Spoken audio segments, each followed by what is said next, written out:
All right, welcome back to the chat. I'm David Lovejoy. And I'm Chuckalicious, Chuck Williams. Go ahead, Chuck. I'm still Chuckalicious, Chuck Williams. We've got a little bit of a technical issue going on here, Chuck. We seem to have lost power somewhere along the line. Can you hear me now, Chuck? Sure can. But I can't hear you, unfortunately. So we'll just have to soldier through on that. The 58th Annual Museum Day for Carson County, the Square House Museum, Comanche Chief Quanah Parker, Texas Governor Greg Abbott established the second Saturday in September as Quanah Parker Day. King Hill, one of our favorites, son of artist Jack Hill, former Panhandle High School teacher and longtime friend and supporter of the museum, recently dedicated a gorgeous bust to the folks. The event is coming up this weekend. Ladies, welcome to the show. How are y'all doing? Good, good. Tell us a little bit about this upcoming event. It's going to be an exciting day to be in Panhandle, Texas. We've got things going on from 9 o'clock in the morning till 4 or 5 in the afternoon. Oh, wow. So why is it important that we preserve the history of someone like Quanah Parker? Why is it so important that we talk about Quanah in this day and age? Some people say, "Oh, that happened years ago. It doesn't matter to me." Quanah Parker had a big influence on the whole state. But the Panhandle, if you go and you're driving along and you see all these arrows, right? You have to prove that Quanah Parker came through that area to get one of those arrows. I think about the one out at Boys Ranch. It automatically comes to mind, the big arrow stuck in the road there. Yeah, but, yeah. Well, if you notice, a lot of these little towns have them. Yeah, they do. They do. That alone should tell you he had a major influence in the Panhandle. Yeah. I don't think people really know how big of an influence that Quanah had. How big of a footprint. Trying to get our arrow, I was real surprised how big of influence. It is amazing. And as you're going to have Nancy Parker Bowles, the great granddaughter of Quanah, as well as her daughter. You're going to have a ribbon cutting at 1:30 on the 16th. Tell us a little bit about this museum, the museum on the square. Tell us about that.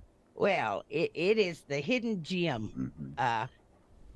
It is, so as far as small museums, right. Our founder had a vision that very few people have. Yeah.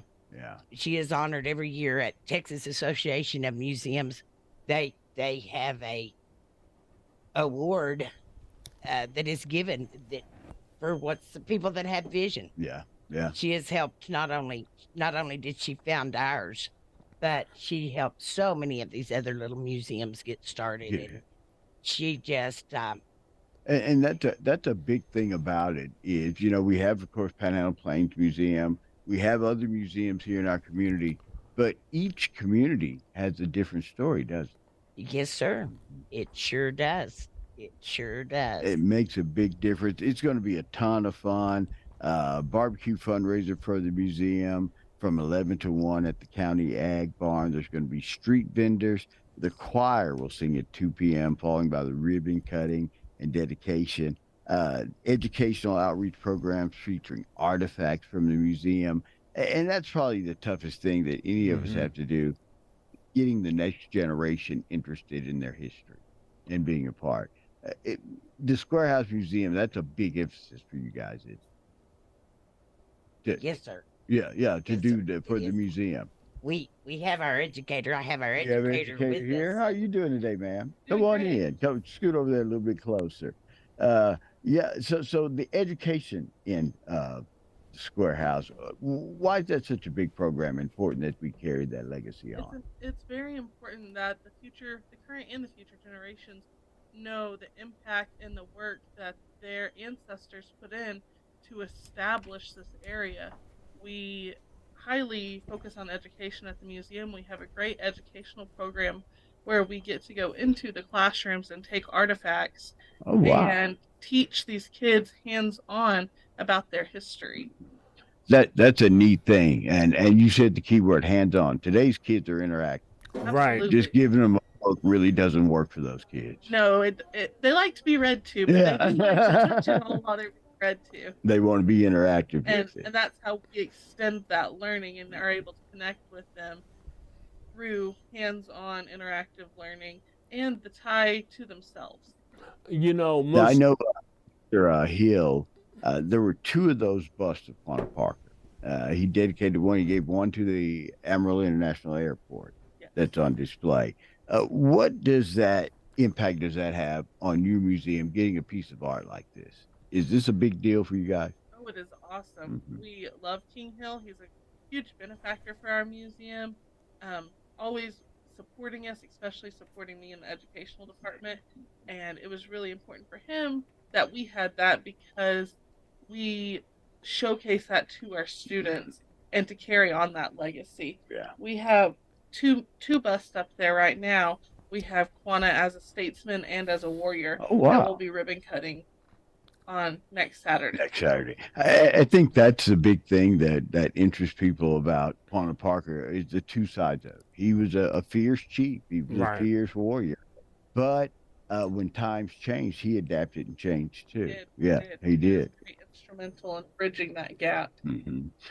This all kicks off next Saturday, right? Next Saturday. At the Carson County Square House Museum. The dedication of this great statue, King and his wife donate that and other artifacts for the Quanah Park exhibit at the museum. You can meet a family relation, his great granddaughter, Nancy Parker Bowles, will be there as well. The ribbon cutting and the Quanah Park exhibit will kick off at 1:30, September the 16th, and no admission on the 16th to the museum, right? It will all be free that day, and everything Oh, wow. will be open for everyone to come check us out. That's impressive. And like I said, it's going to be a barbecue fundraiser for the museum from 11 to 1. Street vendors, over 50 right now. And then the ribbon cutting at 2 p.m. with choirs. And it's all located at 503. Is that Elise? Elsie. Open 7 days a week, Monday through Saturday, 9 to 5 and 1 to 5 on Sunday. It's a great part of your history. And if you have any pride of this area and want to know more, this is the perfect way to do it. It's not overwhelming. Sometimes I think, and I go to the Panhandle Plain Museum, you can't really do it in a day, can you? right. It's big, it's a little huge. Something like this is more, I guess, accurate, more pinpoint is to go to your museum. Yeah. We have a historical house museum there. We have one of the oldest museums, one of the oldest houses in town. Oh, as wow. Our main building. Wow. We have several outlying building exhibits.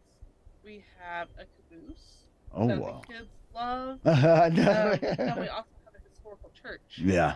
On our site. Oh, wow. So I've never been to the Square House You need to Museum. check us I do. out. I need to There's come to lots- Carson County. I'll come down the 58th Annual Museum Day, the Carson County Square House Museum. It kicks off next Saturday. It's going to be a celebration of the great warrior and citizen Quanah Parker and his family. Where can they go to find more information?